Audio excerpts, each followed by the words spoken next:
Mga kabengers, ito na naman po tayo para sa ating weekly flyers update for August 29 to September 5. Kaya naman po tara, tingnan natin isa-isa yung mga flyers na meron tayo rito, diba? And then syempre mga kabengers, naka-jackpot tayo nung nakaraan. Imagine mo yung bigas ha, talaga naman po todo ang sale.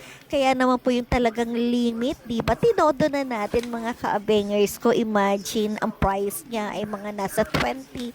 And then ito ay naging 12.88 na lang. Kaya ano pa bang gagawin natin? Kaya ihataw na natin mga kabengers ko, diba?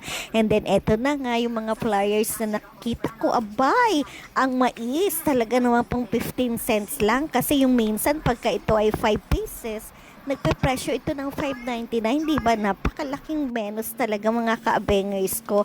And then bukod pa dyan, syempre may nakita ko na $1 yung ating evaporated milk.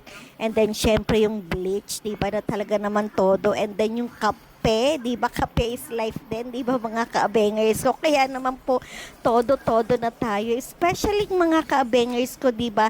Ito tayo talagang monitor tayo, di ba? Lalo na kung ikaw ay mahilig magpadala ng mga balikbayan box, di ba, sa Pilipinas. Kaya naman po ito, talagang nag-check ka ng mga flyers ko. Ano ba yung mga talagang sale, di ba? Kaya yung kahit paunti-unti mga kaabengers ko, di ba?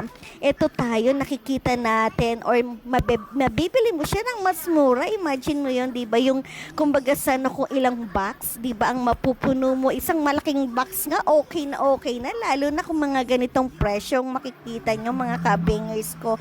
Minsan lang naman yan, di ba mga kaabengers? Kaya naman po, sige lang, di ba? At lalo na, magdi-December, di ba? Napakamaraming kababayan natin na talaga naman pong nag-check nitong mga presyo, di ba? Kumbaga sa price alert nga, di ba mga ka-bangers ko? Kaya tara, samahan nyo na ako na i-check na tong mga presyo na to, di ba? Para namang sa gayon ay maging okay na okay. Malay nyo, makachamba tayo, di ba mga ka-bangers ko? Kaya tara na,